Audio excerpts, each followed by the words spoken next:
You know, I don't want to see another Daley.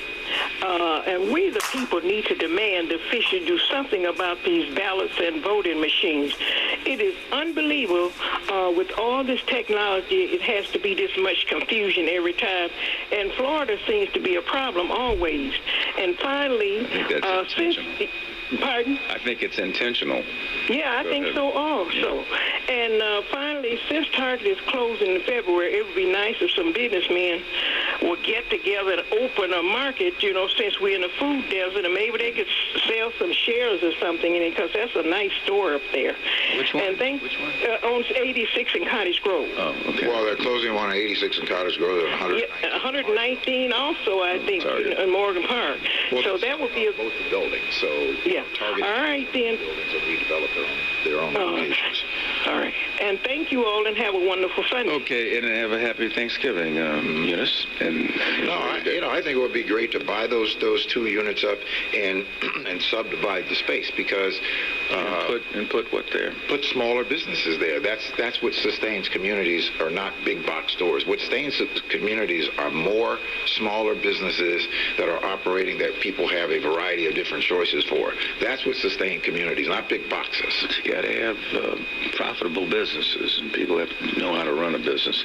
Are you suggesting I'm suggesting a lot of people don't know how to run a business, yes. Oh, okay. Well, a lot of people do as well. Well, where are they?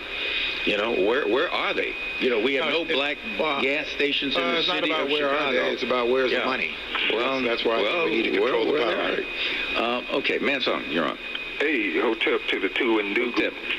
Hey, listen, before I make my remark in terms of Mark, I wanted to tease you, Brother Borders. You in all these clubs, man. You a saint. You be running with the saints. You run with the frogs. Yeah. And you run with that rat pack. You know. Yes, sir. That's, you know, you got a lot of energy. And Brother Mark, first of all, I want to say Asante Sana, thank you very much for putting the intellectual handcuffs on Brother Burris last Sunday.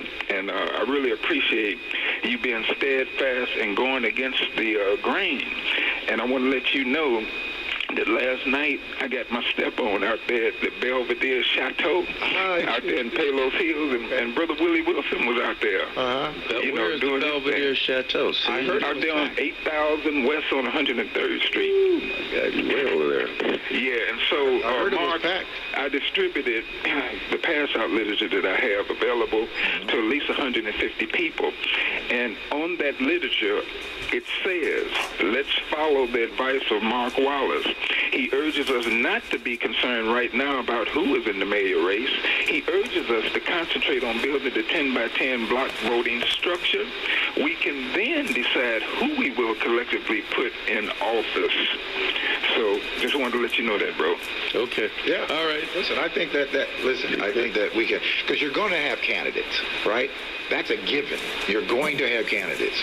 The most difficult thing that we have been able to do is to get people, one, to vote, and to get people to be in an organized fashion of voting. That's all I'm saying, is let's organize the vote, and then once the field has fanned out to who the candidate is going to be, then we can determine who is it that we are going to collectively support and elect. Period. Well, yeah, I mean, I'm all in favor of registering to vote. I want everybody to come out and vote. Lionel, what's on? He dropped off. Lionel, you're on. Yeah, how you doing, fellas? Good. How are you? You know, Ernesto, when you were at Phillips High School back in the 60s and I was at Hyde Park, we had a lot of similar friends.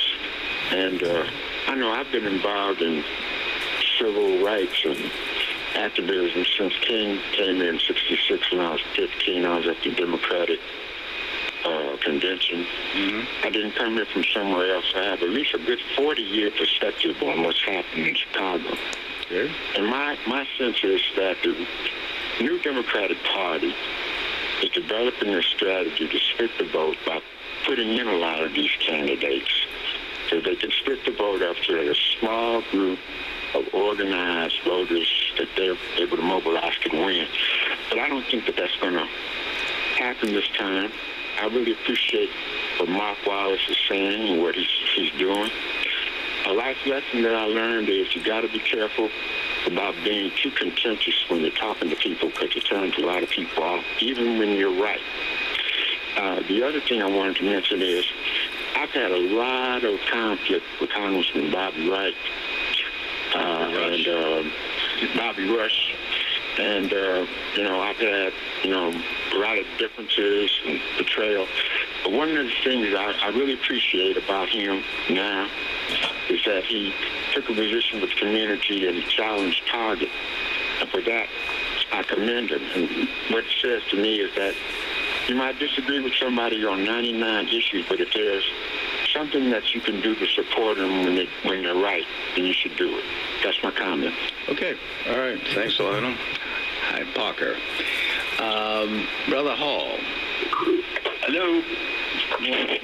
Oh, yeah, good morning, guys. How y'all doing? Great. How are you? Good morning. All right, yeah, 10 by 10 to win for sure. But I'm with Mark. See, this is a perfect example or a perfect race for Mendoza, as I'm concerned. It was disingenuous on her to say she's running for controller, but all of a sudden she's running for mayor too at the same time. And we should not forgive Freckwinkle's doing the same thing, right? Pardon? Freckwinkle's doing the same thing. Yeah, but Freckwinkle she did the same thing, but she was up front with her. This girl was disingenuous. And then not only that, we know that this is Madigan's candidate for one. But here's the thing about it, the bigger piece.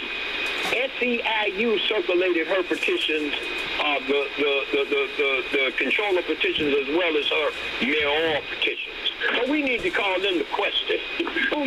What is this about? Who is trying to be the big elephant in the room? Why everybody trying to misuse or abuse black folks? So we need to cut. That's why I said 10 by 10. All right, go ahead. Go ahead. No, I'm listening. Go ahead. No, but let me ask you something. I don't know who Emmanuel shared it with that he was not going to run.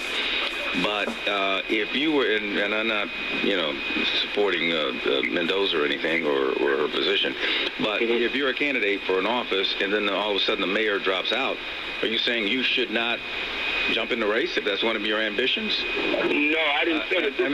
It came as a surprise to a lot of people that he dropped out of the race. Well, this Ernesto's talking to me, right? Yeah, this is Ernesto. Okay, listen, Ernesto. No, I'm not saying that. What I am saying is that they're playing us like a fiddle. You understand? They got all of these different candidates in the race. Everybody is running. This is a perfect race for a Hispanic to walk right in. All of the ward bosses, she's supported by Mike Madigan. She's supported by all the ones that just supported Pritzker. She got more votes in the race than Pritzker and Freckwinkle, and she so far allegedly is the leading candidate. Well, she may be. And if you're the leading candidate, or you think you are, why wouldn't you run for mayor? I mean, I don't discourage anybody from running for office. And she's close to Pritzker. I had them both on my show together. They're very close. And the governor gets to appoint the controller. If she runs, he gets to appoint the controller. I understand. A lot of power consolidated. Let me just say this right quick, and I'll let you go, Ernesto. The only reason why I'm saying this, brother, is because if you look at the track record of this woman, she's never voted anything on the behalf of black people. So, well, that's why you got to vote. Good luck with her. She will not be getting my vote. Okay, all right, that's why you got to vote.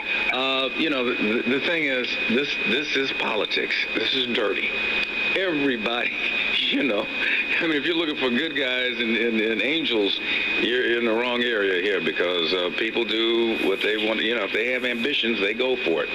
And it's up to us as the electorate to decide who's going to be in office. We've got to take a commercial break, folks. You're listening to The Borges Report with Mark Wallace, myself, attorney Ernesto Borges of Bill Busters, back in 60 seconds.